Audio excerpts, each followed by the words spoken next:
사랑하는 성도 여러분 안녕하십니까? 이호성 목사입니다. 오늘은 즐거운 추석입니다.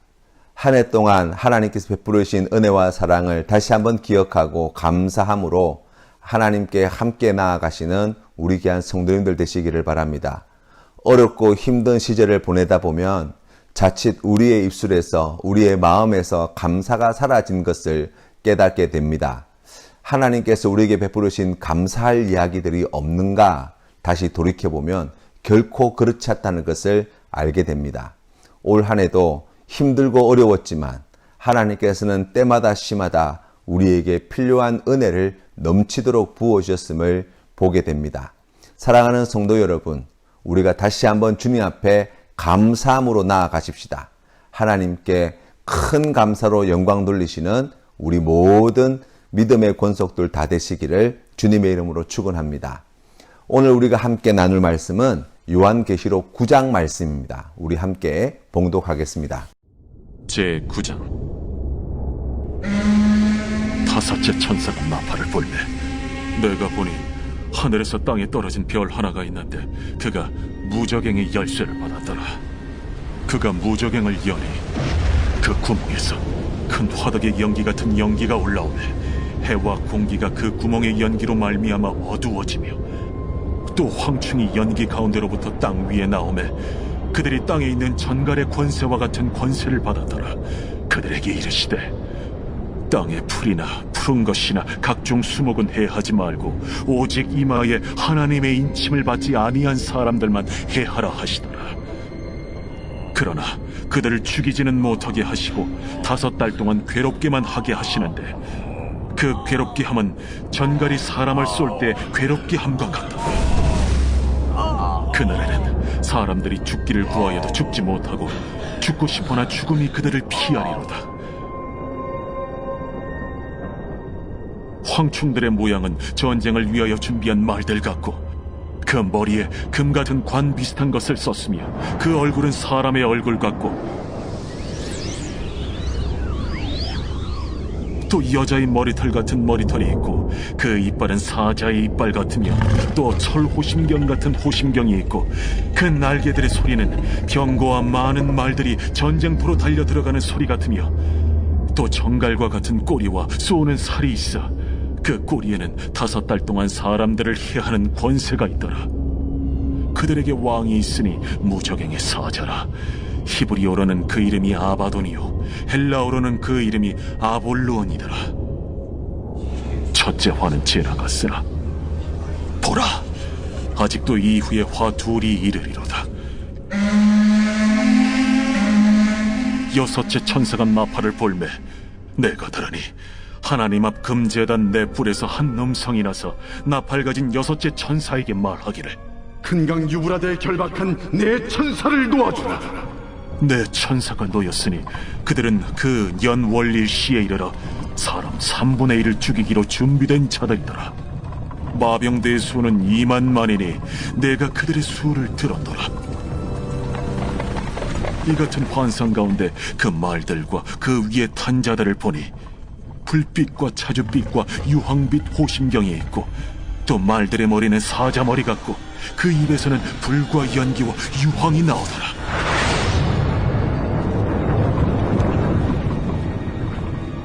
이 세 재앙 곧 자기들의 입에서 나오는 불과 연기와 유황으로 말미암아 사람 3분의 1이 죽임을 당하니라. 이 말들의 힘은 입과 꼬리에 있으니 꼬리는 뱀 같고 또 꼬리에 머리가 있어 이것으로 해하더라. 이 재앙에 죽지 않고 남은 사람들은 손으로 행한 일을 회개하지 아니하고 오히려 여러 귀신과 또는 보거나 듣거나 다니거나 하지 못하는 그 문통과 목석의 우상에게 절하고 또 그 살인과 복술과 음행과 도둑질을 회개하지 아니하더라. 요한계시록 9장 말씀은 8장에 이어서 5번째 천사가 나팔 부는 것으로 시작합니다. 그런데 9장에서의 장면은 앞서 8장에 나오는 나팔 불 때의 장면과 많은 차이가 있다는 것을 볼 수 있습니다. 5번째 나팔이 울리자 무저갱의 열쇠를 받은 별이 떨어집니다. 계시록에서의 별은 천사를 상징하는 경우가 많습니다.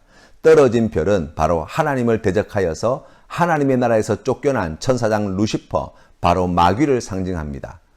이 마귀는 무저갱을 열 수 있는 권세가 있습니다. 이 무저갱은 바닥을 알 수 없는 깊은 구렁텅이라는 뜻인데 하나님을 대적하는 악한 영들이 갇혀 있는 곳을 말합니다. 악한 마귀가 무저갱을 열자 연기가 올라옵니다. 연기가 짙게 올라오면 어두워지고 한 치 앞도 잘 보이지 않습니다. 사람들이 실체가 무엇인지 알 수 없다는 것입니다. 해와 공기가 그 구멍의 연기로 어두워지며 드디어 황충이 땅 위에 올라와 정갈의 권세를 받아 이마에 인침을 받지 아니한 자들을 해하기 시작한다고 말씀합니다. 죽고 싶은 만큼 괴로운데 죽지 못하는 끔찍한 일들이 벌어진다고 말씀합니다.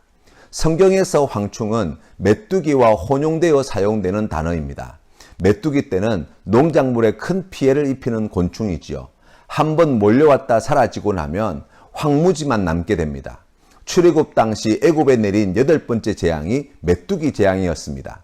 이들은 엄청난 떼를 지어서 몰려다니기 때문에 지금도 이 메뚜기 떼를 막을 방법이 없습니다. 믿지 않는 자들을 죽일 만큼 괴롭히는 황충이 연기와 어둠 속에서 세상에 이렇게 등장한다는 것입니다.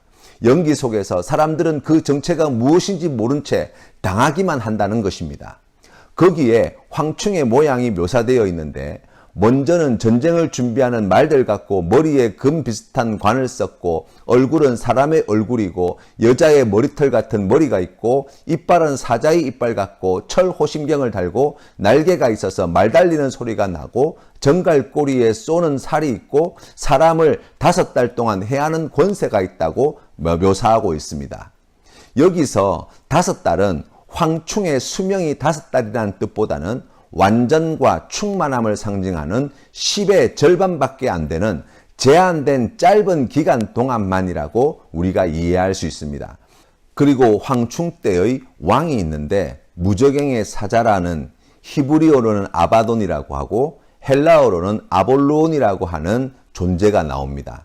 아바돈과 아볼루온의 뜻은 파괴자라는 뜻을 가지고 있습니다.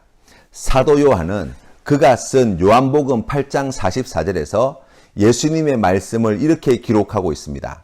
너희는 너희 아비 마귀에게서 났으니 너희 아비의 욕심대로 너희도 행하고자 하느니라. 그는 처음부터 살인한 자요 진리가 그 속에 없으므로 진리에 서지 못하고 거짓을 말할 때마다 제 것으로 말하나니 이는 그가 거짓말쟁이요 거짓의 아비가 되었음이라고 말씀하고 있습니다. 마귀는 절대 진실을 말하지 않습니다. 사람들이 진실을 보지 못하게 하는 게 마귀의 일입니다. 사람들은 마귀의 거짓에 다 속아 넘어가서 실체를 보지 못하고 연기에 가려진 것처럼 아무것도 모른 채 마귀 말만 듣고 따르다가 고통당하고 죽게 되는 것입니다. 마귀는 살인자요 생명의 파괴자입니다. 세상 사람들이 주님 오시기 전에 이런 고통을 당한다는 거예요. 우리가 이런 환상을 해석할 때 요한 사도가 본 환상을 최대한 정확하게 표현한다고 표현하지만 언어가 가지고 있는 한계성이 있다는 것을 생각해야 합니다.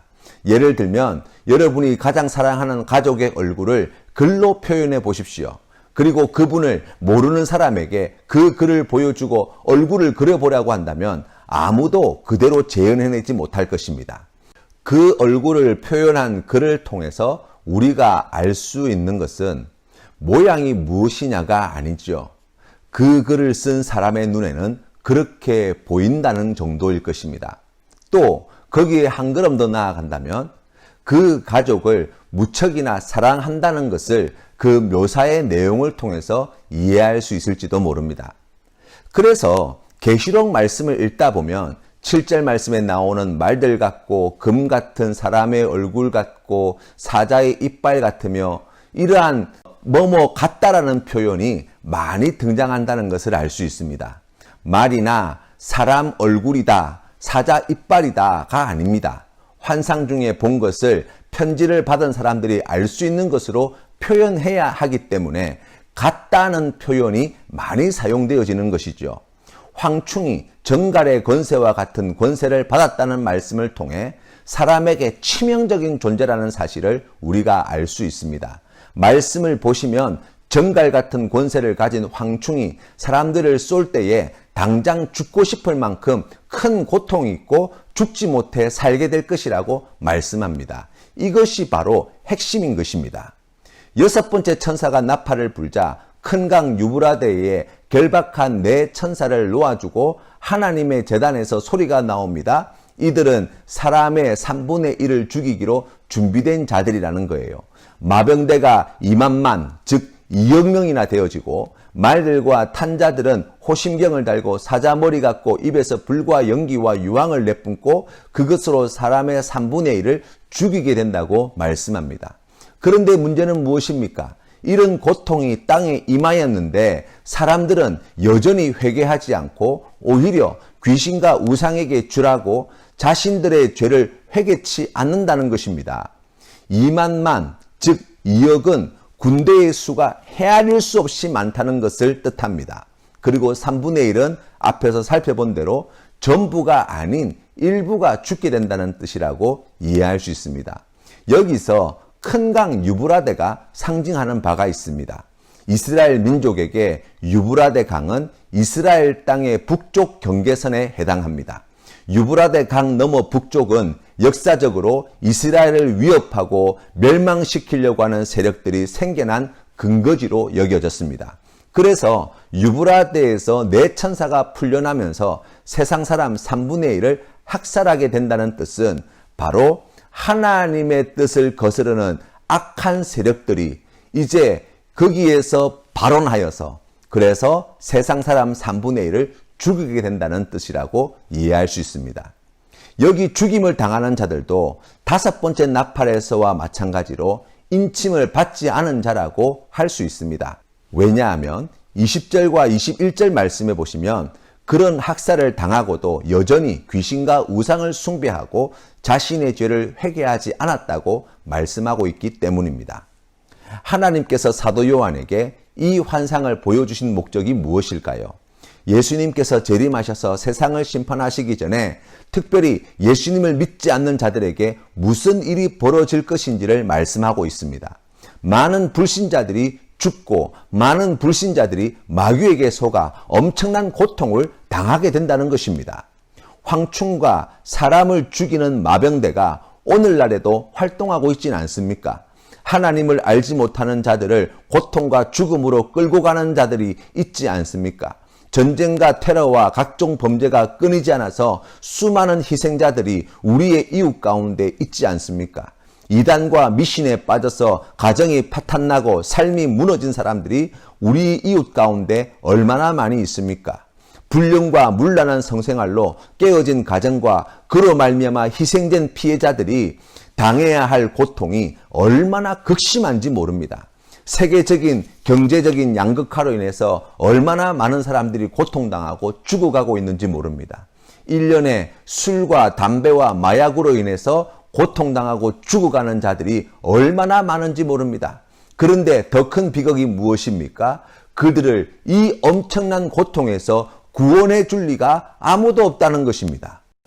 우리가 예수님을 믿으며 세상 속에서 믿음을 지켜 살려고 할 때 종종 그런 말을 듣습니다. 세상은 교회가 다르다는 겁니다. 세상은 세상의 방식대로 살아가야 출세도 하고 원하는 것을 얻을 수도 있고 인정받고 어려움 없이 평안하게 사회생활을 할 수 있다고 말합니다. 그래서 많은 성도님들이 세상에서 예수님의 믿는 것을 표내며 직장생활하는 것, 사회생활하는 것을 어렵게 생각합니다. 그런데 오늘 말씀에서 우리에게 가르쳐 주시는 바가 무엇입니까? 예수님을 믿는 사람들이 믿음 때문에 고통과 박해를 당할 수 있습니다. 그런데 예수 안 믿는 사람들은 그럼 괜찮습니까? 아닙니다. 이들은 믿지 않기 때문에 주님 오시기 전 그들 또한 알지 못하는 사이에 극심한 고통과 죽임을 당하게 되어집니다. 말씀에 보니까 무저갱을 열고 닫을 수 있는 하나님의 대적하는 천사장 루시퍼가 이 무시무시한 모양과 권세를 가진 황충대와 또 큰 군대를 보내어서 믿지 않는 자들을 이같이 학살하고 그들을 큰 고통 가운데 빠뜨리고 해한다고 말씀하고 있습니다. 세상에서 세상 사람들처럼 살아야 편하게 사는 것이 아닙니다. 이것은 마귀의 거짓말입니다. 세상 사람들처럼 살아야 출세한다는 것도 거짓말입니다. 속아서는 안 되는 것이지요. 그것은 같이 망하는 길밖에 되지 않습니다. 때문에 오늘 이 말씀을 통해 우리가 더욱 그리스도인다운 삶으로 세상에서 빛과 소금의 역할을 다해야 함을 결단해야 할 줄로 믿습니다. 세상을 부러워하는 어리석은 자들이 되어서는 안 됩니다. 이러한 진실을 깨닫게 될 때 지체 말고 혹시 우리 안에 버리지 못한 우상이 있다고 한다면 당장에 버리고 회개하지 못한 죄가 있다고 한다면 하나님 앞에 회개함으로 나아가 우리의 구원자이신 예수 그리스도를 믿는 믿음으로 고난과 환난의 때를 견디고 이기며 나아가는 귀한 믿음의 성도님이 되어야 할 줄로 믿습니다. 이 귀한 은혜가 성도님들의 삶의 자리에 함께 하시기를 주님의 이름으로 축원합니다. 오늘 우리가 함께 부를 찬송은 세상의 유혹 시험이입니다. 함께 찬양드리겠습니다. 세상의 유혹 시험이 내게 몰려올 때에 나의 힘으론 그것들 모두 이길 수 없네. 거대한 폭풍 가운데 위축된 나의 영혼 어찌할 바를 몰라 헤매이고 있을 때 주를 찬양 손을 들고 찬양 전쟁은 나에게 속한 것 아니니 주를 찬양 손을 들고 찬양 전쟁은 하나님께 속한 것이니 거짓과 속임수로 가득 찬 세상에서 어디로 갈지 몰라 머뭇거리고 있네. 공중의 권세 잡은 자 지금도 우리들을 실패와 절망으로 넘어뜨리려 하네. 주를 찬양 손을 들고 찬양 전쟁은 나에게 속한 것 아니니 주를 찬양 손을 들고 찬양 전쟁은 하나님께 속한 것이니 주위를 둘러보면 아무도 없는 듯 믿음의 눈을 들면 보이는 분 계시네.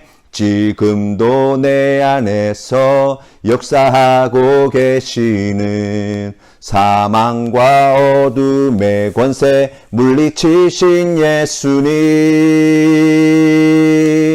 주를 찬양